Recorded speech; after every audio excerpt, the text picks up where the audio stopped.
You want to learn how to play the One Piece card game? I got the thing just for you. Hello everyone and welcome to Anything Geek. My name is Zero and today I will teach you how to play the One Piece card game and also give you a tool that you can use to learn to play the game better. If you're just starting out or you're just curious about the game, before you go and buy products like a starter deck just to get the play sheets and the rules to learn to play the game, you can actually find all the resources you need online for free. Because the official website actually has a for beginners section with all the things that you need to start playing the game. For those of you who don't know yet, the One Piece card game is a trading card game, much like Pokemon, Magic the Gathering or Yu-Gi-Oh!, where you battle an opponent and your goal is to reduce their life to zero. As any game of this type, you will use cards to battle your opponents. Those cards that you're gonna use are gonna be called a deck, which is the equivalent of a library in Magic, for instance. Just know that there are ready-to-play decks that you can purchase to start the game.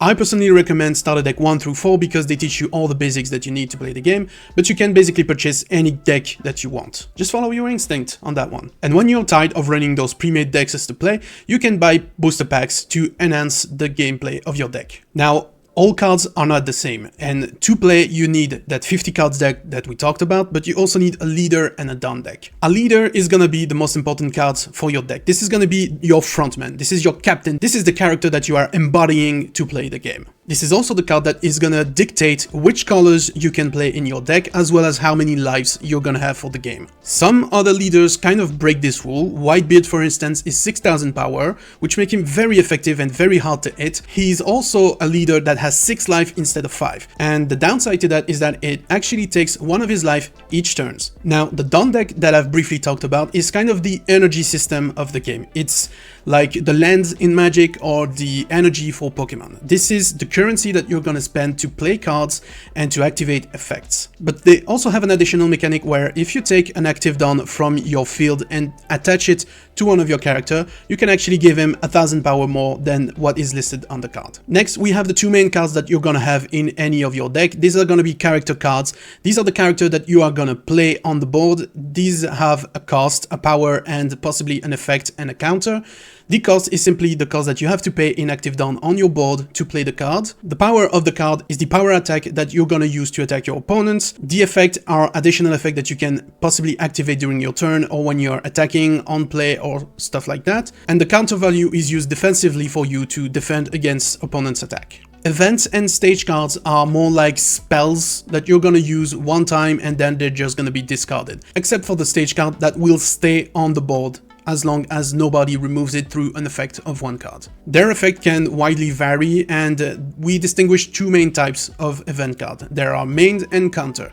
Main cards are cards that you can activate during your main phase, so during your own turn. Counter cards are cards that you are gonna activate as a counter to an opponent's action, mainly an attack. In order to win the game, you need to attack your opponent when he has 0 life left, which means that once your opponent takes his last life on the board, you still need to input an additional successful attack before you can win the game. And the other option is to actually run out of cards in your deck. If you do that, you lose. As far as deck requirement goes, you need 1 leader, a 50 card deck, and a 10 card down deck. Your 50 card deck can be comprised of any card that you want as long as they do not break 2 rules. The first one is all cards in your deck need to be the same color as your leader. And the second rule is that your deck can include up to 4 copies of any given card of the game. And your down deck is just there for energy purposes. As far as the areas of the game goes, you have your life area on the left side of the board. Right under that is gonna be your down deck. On the right of that down deck is gonna be your cost area where you put your active Dawn each turn. More on that in a second. And then on the right to that, you will have your trash pile, which is your cemetery. It's the pile where you put all the cards that you've used and that can no longer be played. Right above the trash pile, you're gonna put your deck. Directly to the left of that deck, you can put your stage cards to sit there for the whole game. And again, to that left, you're gonna put your leader card right in the center of the play area. And the whole section at the top from your life cards to the end of your mat is going to be your character area where you're going to play all the characters that you want to play during the game. Do note that you cannot put more than 5 characters on your character area. If that ever happens, you need to take one of your character and trash it before you can play the new one. But bear in mind, you cannot freely trash a character on your character area. You need to be playing a new character in order for you to trash a previous one. And for the flow of the game, I'm actually gonna add something before what you're seeing right here, because we're gonna talk a bit about the setup of the game. The first step that both players need to do is to shuffle their deck thoroughly. Trust me, the last thing you want when you start a game is having the same 4 cards in your hands that you cannot play. And then you place it in his designated area. Once the deck is in place, you're gonna toss a coin or throw a dice once you know which player is gonna go first, and this is important to do that before you draw any cards. You're gonna each draw 5 cards. If you feel the hand is nice, cool, just keep it. If you don't, you can mulligan. Mulligan means you take that hand that you just draw and you shuffle it back into your deck. You can only do this once. There is no penalty, so make sure to use it if your hand is not the right one to start the game. Once both players have their hands ready, it's time to place the life. You're gonna look at how many life your leader has, and you're gonna take that same amount of cards from the top of your deck and place it in the life area. Make sure to pay attention which part of your life is the top and which part is the bottom, because it do matters for some decks. And make sure you place those life. The last thing you want in a tournament is forget to place your life and then your opponent just attack you once and you've just lost the game. So don't forget those. The last thing you're gonna do is shuffle your done deck. For some reason, it's in the card game rule, and just place it face down in the done deck area. And now we're gonna go through a typical turn of the game. Turn 1 for the first player. The player do not draw a card. That same player, for the first turn of the game, for the first player, only draw 1 done from the done deck, and then start his main phase, which means he has 1 done to play whatever cards he wants early. Once he finishes his main phase, he then just passes the turn. And from that point forward, every player for every turn will draw 2 done from their done decks. So that is just for the first player for the first turn. No cards, 1 done. Every subsequent turn is 1 card from your deck and 2 cards from your done deck, and put them as active on your coast area. And each turn is gonna be built the same. The first step is the refresh phase. So after each turn, you refreshes any card that you have on the board. Refreshes mean putting back all the cards that are in rest mode into active mode. And that works for the done as well. If you've done things with your done during the previous turn, you've put them on several characters, you've engaged some, you did wacky things with them, you take all the done, you put them in your coast area active. Any character, any leader, any stage that you have engaged, they all refresh to active mode at the start of your turn. Then after having refreshing your board, you're gonna draw 1 single card from your deck. Following that, you can take 2 done from your done deck and put them in your coast area active. Then you're gonna follow it up with your main phase. This is the core phase of the game. This is where things happens.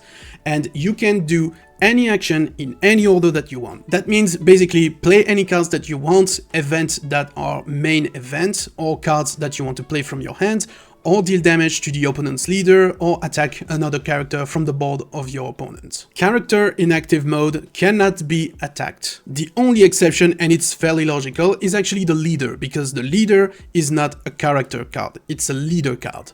A leader can always be targeted no matter which state it is on. Once you're done with your turn, you've played all your cards, you've dealt all the damage that you could have dealt, you just end your phase and the game just cycles back like that. Your opponents take his turn, he do exactly the same thing, refresh phase, draw phase, down phase, then main phase, end phase. Of course, the official rule manual is on the website and you can definitely get this document with all the rules of the game, explaining all the areas, all the cards, the deck. There are also keywords, attributes, effects, rarities, all that jazz. You get a detailed look at that in this manual. And you also have something that is, I think, very important, is the glossary, where you have all the keywords that you can find on any cards. And those are very important to know which card does what. But it's usually not required because it's pretty much written on the card. Of course, the PDF that I just showed you guys is the quick rules, and there is a more extensive one because some rule point can really be tricky, and there's even entire section, Q&A section, regarding specific cards and specific situation to make sure you properly carry out the actions in the game. And now I'm going to show you probably the most interesting part of this video, because we're going to talk about the teaching app. Before the release of the game, they actually made a teaching app for iOS and Android that you can download from the official store to try the game out. That app is actually perfect for you to learn how to play the game. It is limited. Yes, you can only play 2 decks in this app. but it is fairly sufficient for you or anybody to learn to play the game. You do not need anything more. And that's what we're gonna do. Pardon me for the wacky layout. I'm gonna make sure to populate the area over there to have something more engaging, but you have the application right here, which is the tutorial app. And when you launch the app, you actually have access only to the tutorial for the game. You have tutorial mode 1. Let's begin, yes, and it's gonna give you all the basics of the game while gradually augmenting the level. So here we have tutorial mode 1, which introduces you to the basic rules of the game. So as you can see, like, is basically explaining what I've just said. So the refresh phase is returning all the down cards attached to any cards on your field to your cost area and set all of your rested cards back to active. Then you basically have your draw phase where you would draw a single card from your deck, and then you have the down phase in which you will put 2 downs from your down deck and put them in your cost area, except if it is the first turn of the first player of the game. Then it's just 1 down card. And then the game explains you that you can play anything you want during your main phase, and here we're gonna just play Roronoa Zoro from our hands. So we take Zoro from our hand and place the card in the character area, and then we pay Zoro's cost, which is 3, to play the card. Duly note that a card cannot attack on the turn in which it is played. This is just like Magic, where you have, I think it's called like Invocation Sickness or something like that, but some cards do have the keyword Rush, which allows them to attack on the turn that they're played. So I'm just gonna take Zoro here, and I'm just gonna input it in the character area, and then it is played. And now I'm gonna try and attack my opponent. So like the game is telling you right here, to attack you need to rest your character or your leader to declare an attack. And remember, you cannot declare an attack on your opponent's active characters. You can always target the leader, but active characters are out of bound unless you do have a specific effect on your cards that allows you to attack those characters. Here the application tells us your opponent doesn't have any rested character at the moment, so let's attack their leader. I'm just gonna put my leader and attack the opposite leader. Now, what you just saw, my opponent just used a counter, which is basically what is explained here. Your opponent has used a counter step to increase their leader's power. You can use any cards that you have in your hand to counter out of an attack. For that, the card that you are using needs to have the counter value on the side of the cards, and then you just say I counter, and you say how many power you are adding to your defense, and then discard the card once the battle step is over. So here, my attack was 5k, the opponent had a defense of 6k, so my attack was a miss. And here the game tells you about the down mechanic, which you can use any active down cards that you have on the field to freely give to any character or your leader to boost their power. So here on my board I have Vivi, which has not attacked yet, so she's still active, and I'm just gonna take 1 active down. You see that pile on the left is my active down, and the one here is the rested down. So I'm just gonna take an active down and give it to Vivi. That will boost her to 5000 power. But that's not all, because like the game is saying, we have a skill on a leader, and that skill, we can just long click on it, and you can see that the skills is actually give this leader or one of your character 1 rested down card. So the skills is actually an activate main, which means that you can only activate these skills during your main phase. It also has the keyword once per turn. So you can only use this once and during your main phase. And the effect that you are applying is that you can give this leader or one of your character 1 rested down card, which is what we're going to do now. So I'm just going to click on my leader and choose the effect. And now I can just give my leader or one of my character a rested down card. So I can just click on Vivi and say I'm giving her a rested down. So Vivi's power is now 6k. And let's try attacking my opponent's leader. The attack went through. My opponent just took the last life that he had. If you are taking a damage, you take that card and you put it in your own hand unless specified otherwise. I have nothing more to play. I do not have any active down, and my last character cannot attack this turn, so turn end. My enemy is gonna take his turn, so he just drew a card from his deck and 2 from his down deck, and we're gonna use the counter step to increase Vivi's power. Counters doesn't cost you anything aside from the cards being trashed. So you can see that his character is attacking Vivi, and he's attacking with 5000 power for 4000. So I'm just gonna take my Brook and input it on my Vivi to counter out of the attack. He is now going all in with his Kaido. He just gave his leader a ton of Dawn, and just like this screen says, when a character is KO'd and that character had Dawn attached to him, you can just safely return those Dawn to your cost area rested. Here you just attack my Vivi. I do not have anything to block the attack, so I'm just gonna pass, and Vivi is KO'd, and all the Dawn are returned to my cost area. And so the game also specifies to you that you need to input one last attack on your opponents to win the game. And here it's prompting you to use the effect effect of your Zoro card, which we're going to take a look at. So this Zoro has 5k power, and this card has an effect, whereas Don X1, this character gains plus 1000 power.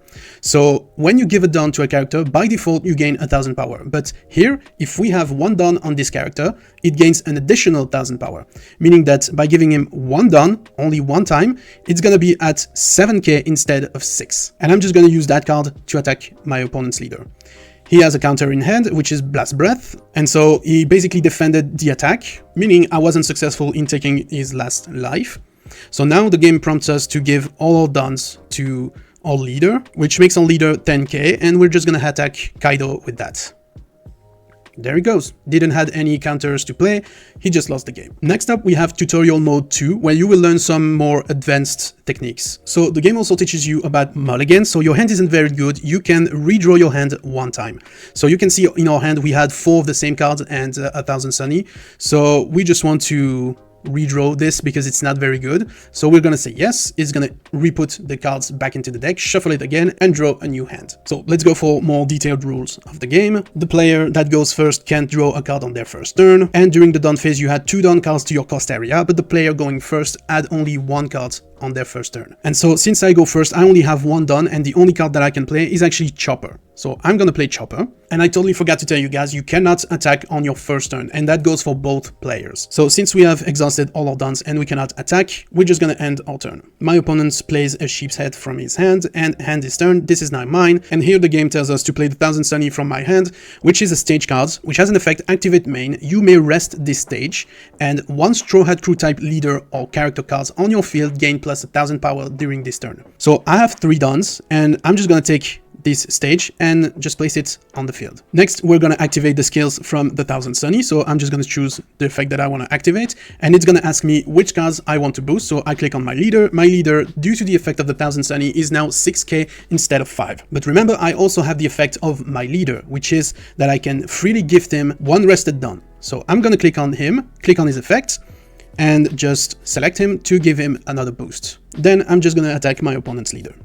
My opponents counter out of it by discarding a Jin Rummy and a ulti. So do note you can trash multiple cards to use as a counter. It's not just one card. If you need to discard 2 cards as a counter to counter out of an attack, you can. I have nothing else to play, turn end. My opponent is playing Jack from his hand, and Jack actually has an on-play effect. And the effect of Jack was actually to boost Sheep's Head, so now Sheep's Head is attacking me with 7k power. Now, what I could do for that is, since I have a blocker on the field, I can use my blocker to block the attack, but we still have 1 Don active on our side, and we have a counter card in hand, which is Guard Point. The effect of Guard Point is actually to increase your defense by 3k for 1 battle. You can see here the card as a counter keyword, so you can only use this as a counter to an attack. Your leader or one of your character gain plus 3000 power during this specific battle. So I'm just going to take my Guard Point and put it on the field. I'm going to click on my leader to specify who I want to boost, and it's going to consume the last remaining Don that I have, and I successfully defended the attack. Now the opponent is pressing with his leader, and so here we are going to use a counter from our hands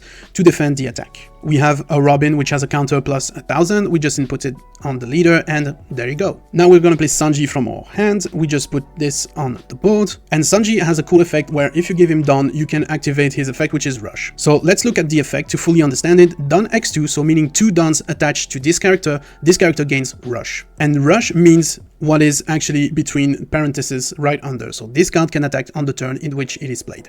So I have 3 Dons left, so I'm going to put 2 Dons on Sanji, meaning I have only 1 Don left, but now I have a character with 6k power that can rush my opponent.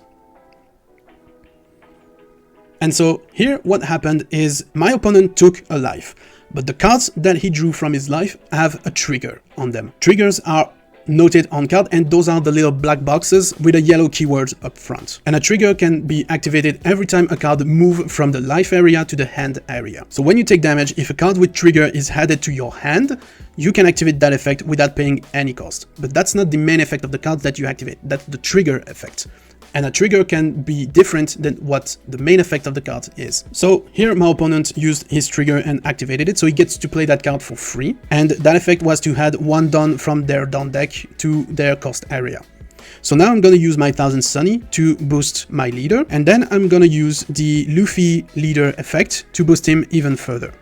So now I have my Luffy at 7k and I'm just gonna attack Kaido. The attack went through, he got another Brachio Bomber, he just activated the trigger, and now I have one Dawn left, so I'm gonna play Chopper from my hand. There's nothing else I can do, let's end the turn. So my opponent played Queen from his hand, which is a blocker, and also have a non-play effect that when activated by paying the cost, my opponent returned one Dawn card to their Dawn deck and activated Queen's on-play effect. And they've drawn 2 cards and trashed 1. So now I'm facing a 6k attack on my leader, and I do not want that, so I'm gonna use my blocker to deal with the attack. And if you look at the blocker definition, is after your opponent declares an attack, you may rest this card and make it the new target of the attack. So it doesn't matter how many power your blocker have, you can basically let your blocker be trashed, but at least you do not take the attack. Now he's attacking me with another one, so I'm just gonna select my blocker. The attack went to the blocker obviously didn't have the power to compete, so it's trash, and he's pressing with Kaido, and like the game said, I do not have anything in hand, so I just have to pass and take the damage. So I'm gonna take a card from my life to my hand, and now it's gonna be my turn, and like it says, we're gonna counter attack. And we're going to counter attack with that Luffy that we just got. And the reason is that this Luffy, even though it costs 5 to play, it's a 6k attacker, so it has a good stats, and it also has rush, meaning that this card can attack on the turn in which it is played. And it also has an effect whereas Dawn X2, if there's 2 Dawn attached to this card, when attacking, your opponent cannot activate blocker during this battle. So what we're going to do here is we're going to play Luffy on the board for 5 cost.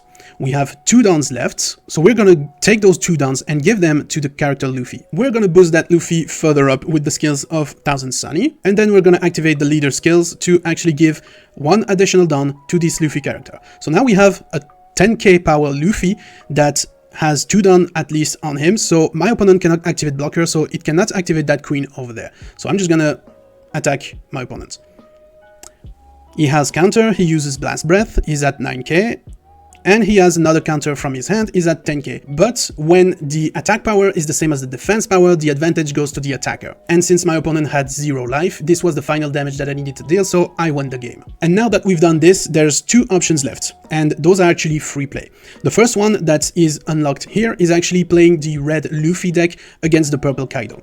And the second one that is over there is going to be unlocked once we have 1 victory with the previous option, and it's going to be to play the Kaido deck against the Luffy red deck. And you can see now I have the option to play with the purple deck against the red deck, so definitely make sure to try this application and learn the rules of the game. It is completely free and you get so much out of it. You can freely play starter deck 1 and 4 in this application, and that would teach you already so much about the flow of the game and how to play. But that is gonna be it, guys, for this tutorial video. I hope it helped you to understand the game a bit better, and I hope that you can download the application, try the game, just play it a bit to see where you land on this, and once you're ready to take the game further, just go out and buy a starter deck. And in the meantime, guys, thank you very much for watching, and if you're still here, that means the video was at the very least entertaining or informative to you, so please leave a like, because I bet you didn't know about the teaching app. But also make sure to subscribe to the channel and hit the notification bell to never miss anything geek. Bye, guys.